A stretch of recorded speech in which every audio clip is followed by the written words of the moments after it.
Hey guys, welcome back to the channel. So not too long ago I posted a Japan haul video. So me, my brother, and my sister all went, basically showed the things that we bought from Japan. So I've seen a couple videos like that where they do like a haul of like physical items. But today I'm going to kind of change it up a bit and we're going to do a haul of memories.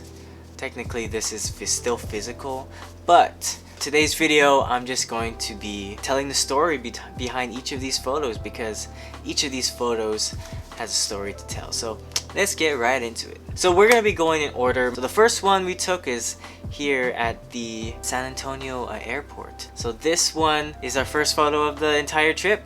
We all kind of look excited. Most of us do. Stefan doesn't really look excited, but it's really cool about this picture is that it even shows the gate we were at. We were at gate 30 if you look at the top. And yeah, this was when we got to the airport and we went to our gate. We took this picture. We were super excited. Alright, so the next picture we have here, our first official day in Japan. We went to Sensoji. Yeah, that's basically me in front of that big lantern inside the temple. I remember that day was pretty overcast and it wasn't that hot. So this next one, a little bit down the road from Sensoji, it's like the street with these cool like orange signs with stuff on it. I thought it was really cool, so we took a picture of it, and that's me, Tim, and Stefan, and I took this picture. Not much to say about this, but it looked really cool. The next one, we went to Meiji Jingu. It's like this big park in Tokyo. This picture actually came out really dark. I didn't think it would, but we took a picture in front of one of these shrines, like the big arches. It's me, Stefan, and Tim, but unfortunately it came out a little dark. So this is when we were at Harajuku.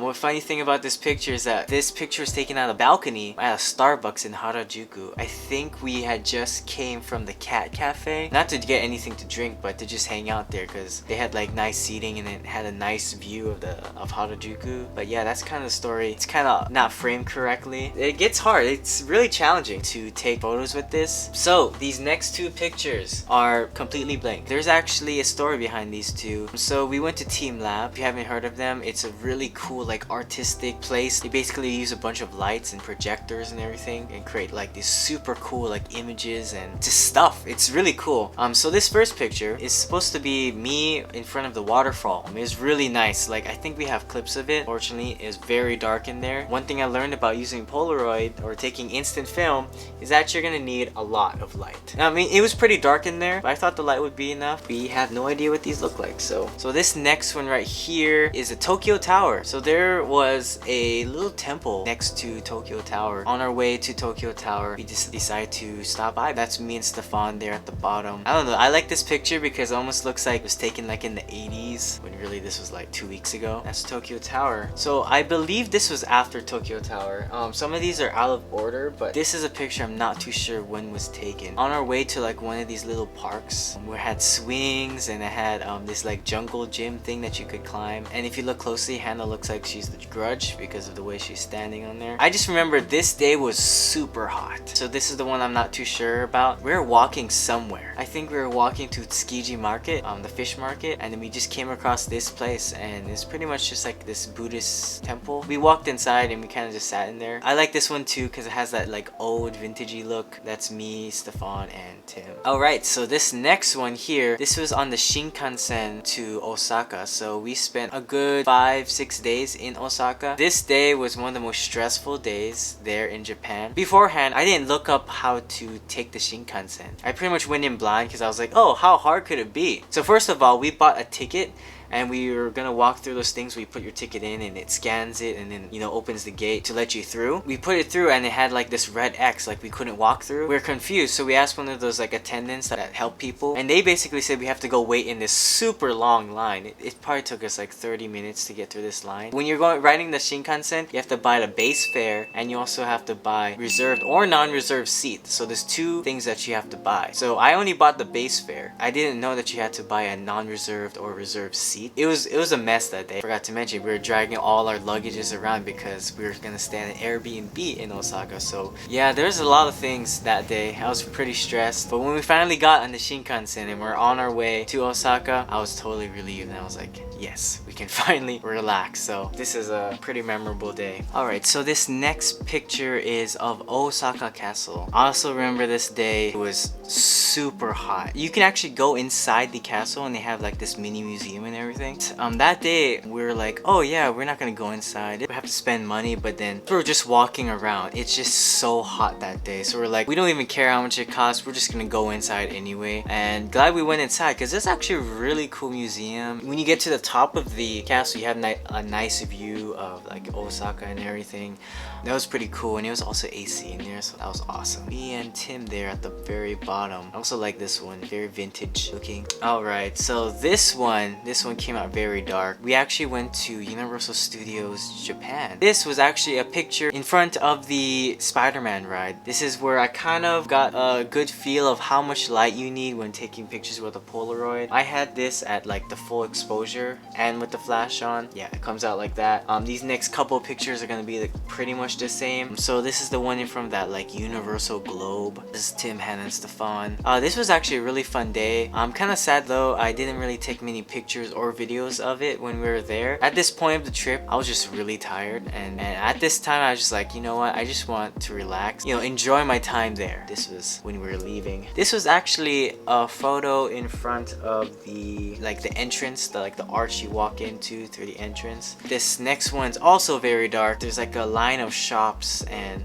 like restaurants on your way to the train station. So once you get off the stop, there's all these shops like a 7-Eleven, Starbucks, restaurants, like all in a row on your way to the actual entrance of the park with all the lights. I thought it would come up a little bit brighter, but yeah, this one came out dark. Also, we stayed in Osaka, but since Osaka and Kyoto are only about an hour apart, we took the train and then we went to Kyoto on one of our days in Osaka. So this was at the Starbucks in Kyoto, the one that's famous for having, you can like sit down on like mats and be very traditional Japanese style in like those homes. But yeah, that's us, Tim, Hannah, and Stefan sitting on the mats. I think that was pretty cool. So this next picture is just me and my brother. We ordered Starbucks coffee at the, you know, the Kyoto Starbucks. Yeah, it's pretty straightforward. Just me and my brother there. Alright, so also in Kyoto, they have like a Studio Ghibli store. They actually have one at like Skytree, and this is like the second one we came across already. I love the Studio Ghibli movies, so you know, I just had to take one with Totoro. So these next ones are pretty much the same. So Stefan took these pictures. The reason why there's two is because the first one, he actually held the shutter button down. We were worried like, oh no, it's gonna come out too bright because he left the shutter open for a longer amount of time. Took a second one. They pretty much came out the same. Holding down the button, like the shutter button, I don't think it really makes much of a difference. So we have two of these now. These two are some of the nicest ones we took. This next one is like in front of this temple with all these lanterns on it. I'm not too sure what it's called, but this one came out slightly dark. There's actually Stefan, Tim, and Hannah right there in front, but you can barely see them. This was also in Kyoto. So this next one is one of these arcades with, you know, a bunch of claw machines. I just took a picture of just Tim and Stefan in there. Stefan actually wasted a bunch of money on top of one of those claw machines because,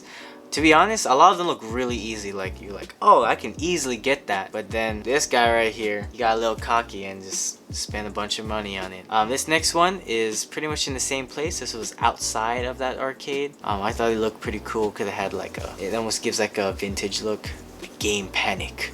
Like back in the 80s or something. There's Tim and Stefan in there. This one is actually a picture with my friend Mai. We actually met over Hello Talk, and if you never heard of Hello Talk, it's basically a language exchange app. Basically, you set your language that you know, and then you also set the language that you want to learn. So at the time I met her, I was trying to learn, or I'm still learning, Japanese, and she was learning English. We just started chatting, and she's from Japan also. She actually lives in the Mie prefecture, and while we were in Osaka, we decided to meet up in Kyoto, which is not too far away from each other. I think it's really cool because I got to meet someone I met online. We hung out with her for the day in Kyoto, and that was a really cool experience when we were there. And it was fun hanging out. So this next one, I just took a picture of this really cool sign. This was at Orange Street. It says Yokoso Orange something, like I think that means street or something. Basically means like welcome